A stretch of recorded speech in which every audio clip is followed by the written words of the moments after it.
I remember as a kid, we went canoeing a lot. And trying to paddle upstream is extremely difficult.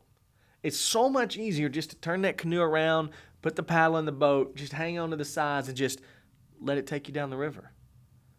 And that's the way it is with our life. We just naturally kind of go with the flow. But the truth is, peer pressure doesn't have to be negative. It can be positive. There is such a thing as positive peer pressure.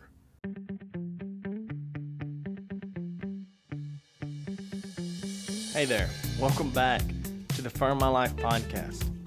Hey, if you want to get your question answered on the show, go to Nathan Littleton Firm /podcast.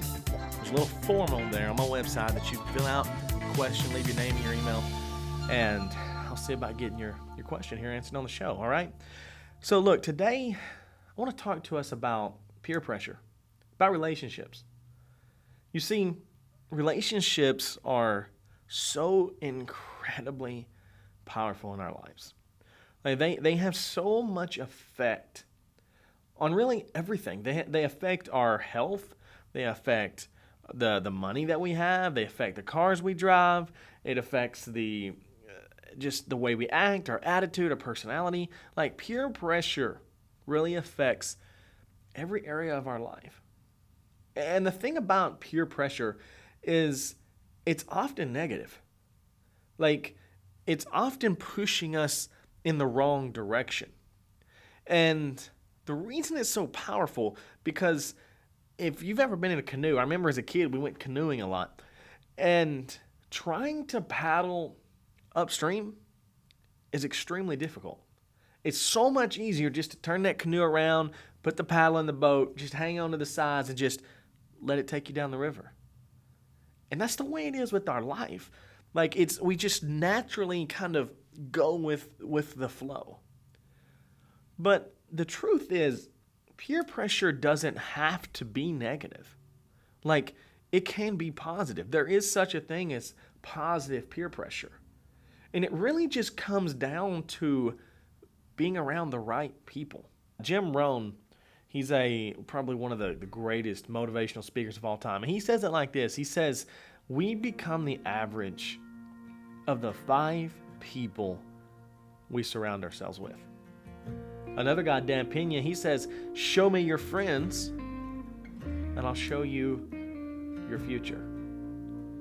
You know, even the Bible comes in with this in Proverbs. I believe it's the 22nd chapter of Proverbs. It says, if you befriend angry people, bad people, people with the wrong intentions, people with the wrong personality, get what it's trying to say, you become like them. We have got to make sure that we put the right people in our circle, that we surround ourselves with positive people.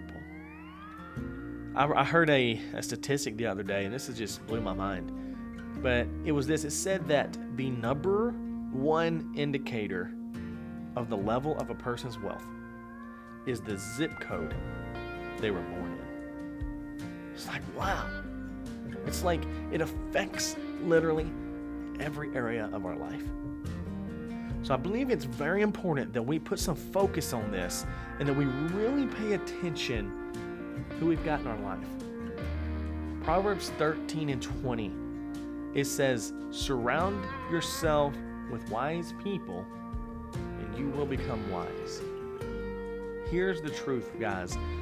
It's important that we surround ourselves with people who push us to grow, push us to get better, push us to overcome the obstacles in my life, that push us to change, right? To get smarter, to get better, to really just apply ourselves to become a better person. We need people who will push us to become better in these areas.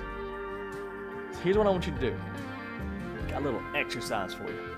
I want you to take some time and make a list of the kind of person that you would like to have in your life, in your inner circle, in you're close to you as a friend. What kind of person would you want that to be? So here's my list. I would like to have somebody that has a faith foundation, somebody that's grounded in the truth.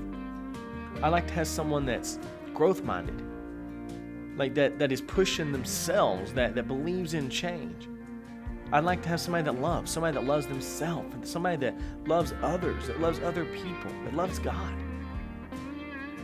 I'm looking for somebody who's trustworthy, who's reliable, somebody who's financially stable. It's not just running around making a bunch of bad financial decisions, but they've got their life together. They've got a budget. They're stable financially. Somebody who prioritizes health and fitness, who really prioritizes their family, who puts their family first. Somebody that's happy, that's fun to be around, somebody that's honest, forgiving, is flexible, somebody who has a foundation in their life. I spent some time making this list, especially when I was really first starting in this whole positive peer pressure thing. And here's what I found. Here's how I found that type of person. I had to first become that kind of person.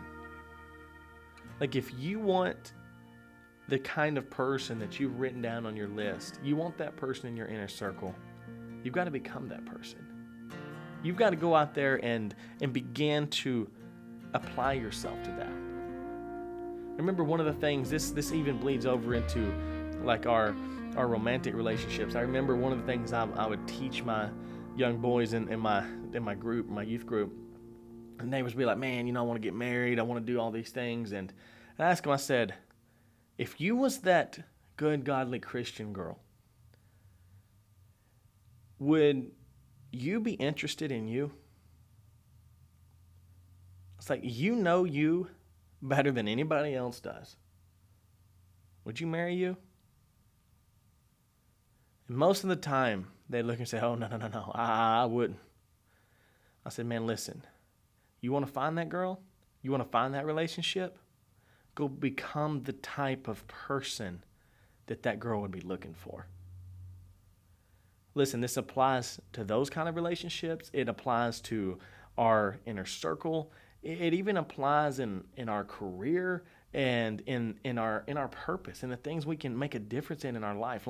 If we truly want to attain something better, something more, true success in our life, we've got to become the kind of person that would be there. All of this starts with you working on